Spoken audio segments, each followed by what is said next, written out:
Welcome everyone. If something's not quite right and you are in fact an illusion with something to hide, then this dungeon guide should help you with your tackling of the Court of Stars on Mythic difficulty. So without further ado, let's get into some of the tactics for the trash before the first boss. Now as you disembark from your boat trip, teleporting off of course because real nobles don't like to get their robes wet, you're met with your first trash mob. This one's just a single pull, so you should have absolutely no problems here. This is the Duskwatch Guard, and you'll encounter a few of these through the dungeon. They have a basic attack called Quelling Strike, which is a small frontal cone that's going to deal moderate to high damage and stun any target hit for 4 seconds. So if you're tanking these, make sure to face them away from the rest of your group and move out of the strike so you don't get stunned yourself. The other ability this guy has is Fortification. He is going to have a cast time ability that cannot be interrupted, and he'll empower himself with magical armor, reducing the damage he takes by 25% and increasing his haste by 25% for 12 seconds. Despite the fact it can't be interrupted, this can be dispelled. As you proceed further up, you're met with the first encounter of these Duskwatch sentries. If you've done Stone Cord before, you'll be familiar with how sentries work. As soon as you aggro them, they're going to run for these signal beacons, and if they alert these, they're going to get the attention of a Duskwatch Vigilant. These Duskwatch Vigilants are relatively easy to deal with, but they're just going to cast a random spell called Hinder, and Hinder reduces the movement speed of anyone that's hit. Essentially, you kind of want to stop these guys from reaching the beacons at any point. Along with the sentry, we pulled an extra guard here, and 2 of these mana sabers who weren't really fast enough in stunning the sentry, so he moved into this pack. The guard is just the same as you dealt with before, the fortification and the frontal attack. The mana sabers, however, are very, very dangerous. They're going to jump at a random target and do a large slash attack, leaving a magical dot on anyone that's hit. This dot ticks for a lot of damage, so you want to make sure that your group stays spread out and your healer dispels this dot from anyone that's afflicted. After the pack's dealt with, you can disable these beacons by just bashing on them a bit. This is useful later on when we reach the first boss, so I'll cover it a bit more then. Across this bridge, you're met with the first Guardian Construct. These guys have a bit more HP than your regular trash mobs, but they often come in pools just by themselves. Guardian Constructs will attack the tank with Charge Smash. This leaves an area of arcane damage on the ground. Simply move away from this. Melee and tank should be watchful of it appearing near them. The next ability this guy does is Suppress. He's going to pacify a target for 6 seconds. He'll channel this on them, and it will deal some moderate damage. This cast can be interrupted or it can be dispelled from the target. Either way, it's very easy to deal with. The next ability is the Charging Station. What Charging Station will do is buff the Guardian Construct with an undispellable ability for around 10 seconds, and he's going to heal nearby targets for 5% of their HP per second and give them a stacking damage buff. If the Guardian Construct's by himself, however, he cannot give this buff to himself. He'll still cast Charging Station, but it won't actually do anything. So if they're by themselves, you don't have to worry about interrupting Charging Station. However, if these constructs are pulled with additional mobs, they should be high priority for interrupts, as Charging Station can be very, very dangerous. You'll see here throughout this area, there's numerous sentries dotted around. I've just marked these with a star mark so my group is aware of their location. Waited until he's in a good location where he won't pull anything else, and just opened up with Hammer of Justice. The sentries will throw a flaming torch at you as you engage them. It deals relatively heavy damage, so you usually want to ensure your tank is the one to pull them. Although, in the worst case scenario, a DPS can pull them and just pop a small defensive cooldown so they survive the flaming torch. There are numerous enemies dotted around this location that can be easily skipped, so just take a smart route and you shouldn't have to deal with a lot of these enemies. There's another one of these signal beacons here. There's a guard in front of it along with a pack of these AoE mana worms. You've dealt with the guard before. Move out of Quelling Strike and dispel fortification if possible. However, these mana worms explode on death, so if you're using lots of melee DPS, they might want to move out as the mana worms explode. Much like the little red blobs in Darkheart Thicket, they don't explode instantly on death. There's an animation, sort of like an arcane purple swirl, so you have sufficient time to move away. As you pass by, be sure to disable this next beacon, and you'll notice on this bridge There's a sentry across on this house, but the pack on the right also has a sentry as well. So you have to be sure not to pull 2 sentries at once, as it can be difficult to deal with 2 of them effectively. We just wait briefly for this patrol to move away. Again, I've marked the sentry just to indicate my intentions to the group so they know that I'm going for that one. Unfortunately, I left this a little bit too late. You can see the patrol's already on its way back. I didn't really properly allot for the time it would take them to turn around. So we end up pulling these here. It's a mana saber, so you want your group to spread out, and an extra guard, so watch out for the frontal attack. I'm just telling my group at this point to focus the sentry. We don't want the beacon being activated. Multiple people here have the mana saber debuff. It's not a good thing to happen. You want to make sure you're properly spread out, and I get stunned by the quelling strike as well. Overall, a bit of a messy pull. We want to make sure in future that we don't have that patrol on its way back. We want to pull a little bit sooner, so it's something to watch out for in your own groups. Inside this house to the left here, occasionally an orb is going to spawn, and if an engineer, a gnome, or a goblin interacts with this orb, you can actually permanently stun all of the guardian constructs in the entire dungeon. And this orb doesn't always spawn. It's sort of there's a set of items that can spawn at the start of a dungeon, and you may get the orb, you may not.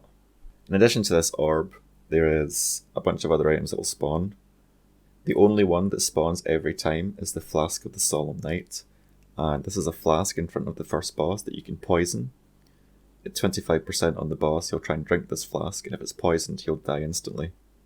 However, if it's not poisoned, he'll gain a haste buff. The other items you find dotted around include bazaar goods, which warriors or leatherworkers can interact with. There's a life-sized Nightborn statue that either miners or jewel crafters may destroy. There's a pile of discarded junk that either hunters or blacksmiths can use to create a trap. There's also a wounded Nightborn civilian, and all healer specs or tailors can dress a civilian's wounds. In addition to these functional items, there's also a set of buff items that various classes can interact with. There's a Fell Orb that demon hunters and warlocks can destroy to grant your party Fell Surge. This increases your critical strike chance by 10%. There's an Infernal Tome. Priests and paladins can destroy the book, and this grants players a 10% reduction of incoming damage. There's a Magical Lantern that either enchanters or blood elves and night elves can consume to grant the party Arcane Infusion, which increases your damage dealt by 10%. There's also some Nightshade Refreshments, and Pandaren of either faction can interact with this to increase all players' maximum health pool by 25%. There's Starlight Rose Brew. Death Knights and Monks can consume this brew and grant your party improved health and mana regen. I believe it's around 3% health and 2% mana per 3 seconds. There's an Umbral Bloom. Druids and herbalists can pick this flower, and you'll grant your party Umbral Spores, which increases your haste by 10%. And the final item is a waterlogged scroll. Either a shaman or a scribe can read this scroll and grant your party increased movement speed by 30%. As I mentioned before, not all of these items appear every time. It's kind of a handful of them appear. The Arcane Power Conduit is arguably the most useful one, because disabling all of these guardians is very, very big. They've got more HP than regular guys, by around 2 times, and they have especially dangerous abilities. So just being able to eliminate all of those at once is just so useful. So various interactables aside, we continue across this bridge. There's a pool of 3 guides here.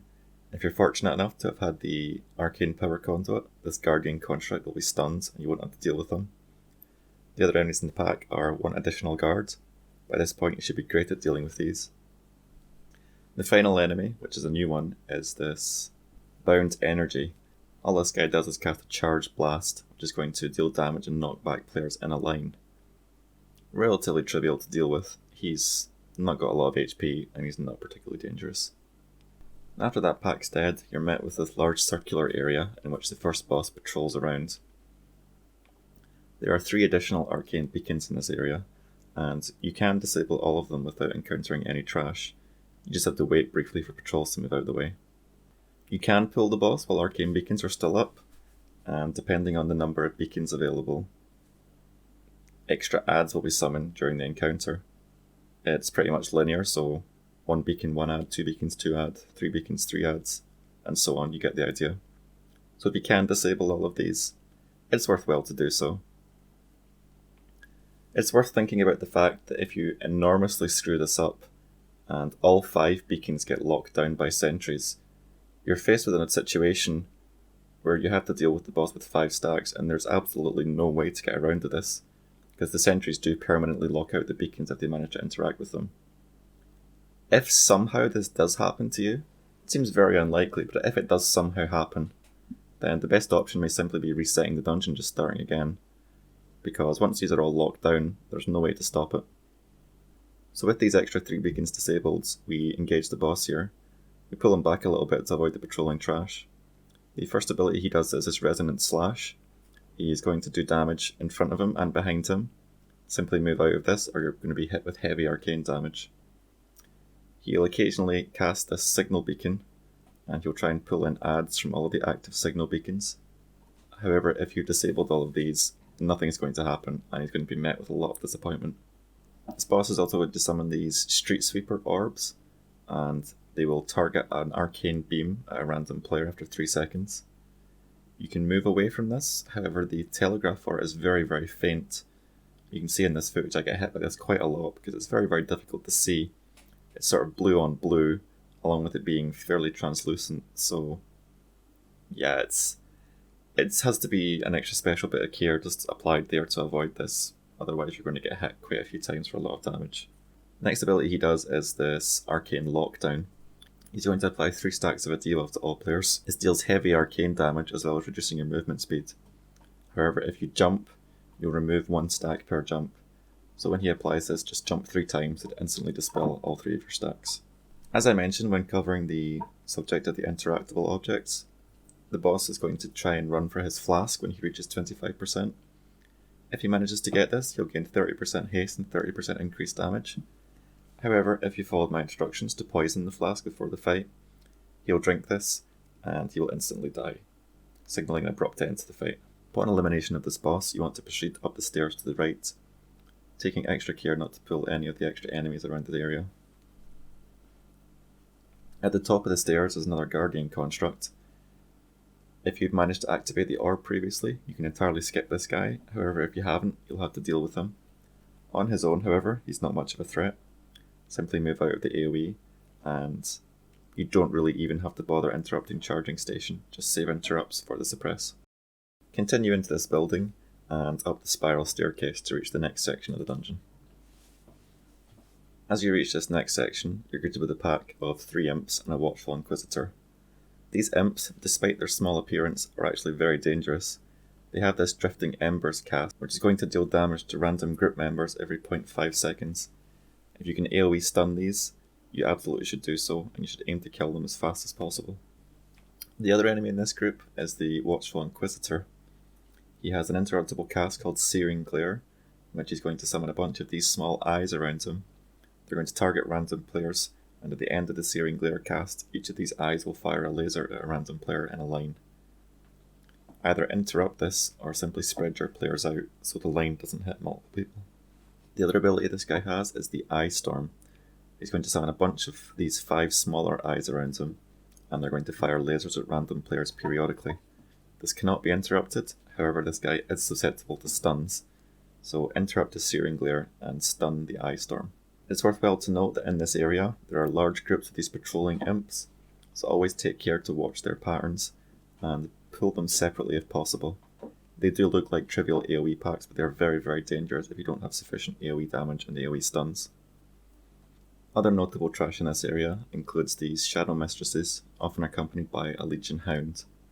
The Shadow Mistress is going to debuff your tank with a Shadow Slash, which reduces all incoming healing by 25%. She'll also try to bewitch random players, which reduces their movement speed and their haste. This is a channeled cast and can easily be interrupted. The Legion Hound is going to periodically teleport on top of your tank and drop a patch of fire at your feet. Simply move out of this fire. Simple enough mechanic, but you need to keep an eye on it. Additionally, the Hound is going to buff himself with Ferocity, which increases his haste by 100%. It's worthwhile to watch out for a situation where you're debuffed with reduced healing, and the Hound also buffs itself for increased haste. If both of these line up, you can find yourself taking quite heavy damage, despite the small pack size of only 2 enemies. The objective in this area is to get the boss's enforcers away from her. Whilst her enforcers are nearby, she's buffed with increased health and increased damage, so you want to make sure that you eliminate all 3 of these before you pull the boss. There are many ways to do this. One such way involves pulling these spellbound enforcers which patrol amongst the Suramar citizens. They have sort of random spawn locations, typically they're towards the outside edge of the area. And these guys don't do a whole lot besides spamming a fell detonation cast. This is going to deal some damage to your whole party and leave a fire dot. The dot doesn't stack, however the ability is not interruptible, not stunnable, or dispellable. Simply provide your group with powerful AoE healing and hope that this guy dies before your mana runs out. When the enforcer dies, you're going to trigger one of the 3 ads from the boss to come and check up on your location, see what all the noise is about. The first of these emissaries is Immacutia. She's going to attack players with whirling blades. It's a small AoE damage around her. Simply move away from this to avoid the powerful physical dot. The second emissary to respond is Balgur the Watchful. He's going to attack a random player with Disintegration Beam. It's just focus damage on a single player. Basically just heal through this. It's easy to see who has it because they have a purple debuff on them. So if you see this, pop a small cooldown and heal through. The third emissary to respond to the threat is Jazsharyu. He is a powerful fail guard who's going to deal fairly heavy damage to your tank, and additionally he is going to use a frontal shockwave attack which will stun any player in front of him for 3 seconds. Simply sidestep this shockwave to avoid the stun and you should have no problem here. Now interestingly, if you have a good spread of professions in your group, you can actually avoid fighting these enforcers and you can simply attract the attention of the boss ads by doing various things throughout the instance. As I mentioned before, there are these interactables, such as the Bazaar Goods, the life-sized Nightborn statue, the discarded junk, and the wounded Nightborn civilian. Now, not all of these will spawn. I think usually we found around 2. But if you interact with these, you'll get the attention of one of the boss's ads without having to kill an enforcer beforehand. This can save you a little bit of time, however killing the enforcers is still a good way to do it if you don't have the suitable professions in your group. Either way, you want to have some combination of this to draw the attention of these 3 ads and deal with them on their own. Once these 3 are dealt with, you can turn your attention to the boss, who has now lost her damage and health buffs, leaving her with quite a trivial amount of HP. Throughout this fight, the boss is going to gain a stacking debuff called Burning Intensity. This is going to deal increasing fire damage to your party over time, so time is of the essence in this fight. If you can't deal with the boss swiftly, then the Burning Intensity is going to overwhelm you. This is a good reason that it's mandatory to get rid of her HP buff, because if the fight takes twice as long because of 100% increased HP, you're going to be taking a lot of damage from Burning Intensity. This damage is totally unavoidable. You can't dispel the buff, you can't interrupt the buff. Simply deal with it, heal through it, and kill the boss quickly. She's going to periodically attempt to cast a Withering Soul, and this is going to reduce the player's maximum health by 5% and slow their movement speed. However, this cast is interruptible, so you should never let this happen. If this does happen, the debuff is dispellable. Overall, this mechanic is not really very relevant. Roughly every 25 seconds, the boss is going to create a patch of fire at a player's feet. After several seconds, this patch of fire erupts, dealing damage to anyone still standing on it, and an imp is going to spawn out of this. These are the same imps that you met with whilst you're patrolling around the courtyard, so these need to be dealt with quickly because the Drifting Embers cast is going to do a lot of damage to your party. We found the best way to deal with this is to have all of our players, even ranged DPS and healers, close to the melee range of the boss. That way all of the imps spawn in one place. This means we can easily stun them and easily AoE them down. After she erupts these fire areas, as well as the imps, it's also going to leave a permanent fire patch on the ground. It's not much of a big deal. If you have all your players stacked together, you just slowly move the boss away so you're not standing in the fire. Really the key to making this boss easy is just to have your party members stacked close and to make sure you can kill her swiftly to avoid the debuff stacking up too high. The next part of this dungeon is fairly interesting. It doesn't involve fighting anything. You have to talk to this NPC in front of the party here, and she's going to give you an enhanced disguise, allowing you to infiltrate the party without being kicked out. If you attempt to go in here without the disguise, you'll simply be removed and stunned for a long period of time. The objective here is to discover which of these partygoers is in fact the spy. You can do this by talking to the rumormonger NPCs. They'll give you a clue on who the spy is. It's sort of based on their appearance, so the spy may be holding a book, or they may be holding a vial, or any sort of combination. You can sort of piece together the 5 parts of the clues to discover who the spy is. However, we did actually discover an alternative way of doing this. Given that I'm a prop paladin, the special effect on my shield, the Truth Guard, is that it glows whenever hidden demons are in the area. So you can see here we've stopped in the middle of this group of 4 nobles, because my shield suddenly lit up like something out of Lord of the Rings, there's orcs nearby. It's not going to pinpoint exactly which one of these it is. However, you can even just take the very first clue, find the group of 4 nobles that makes your shield light up, and you can usually use this first clue to determine which one of these it is. We didn't take any of the clues, so we kind of just have to guess between these 4. We have a few incorrect guesses, which involves us getting kicked out of the party and stunned for about 20 seconds. However, after about the 3rd time, our mage does discover the correct one. It would have been better if we'd taken the first clue.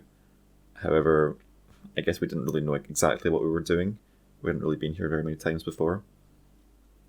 So yeah, in future, even if you are a prop paladin, you want to get at least 1 clue. And if you don't have a prop paladin in your group, you probably want to get all of the clues, just so you can pinpoint which one it is and avoid having to wait out this lengthy stun.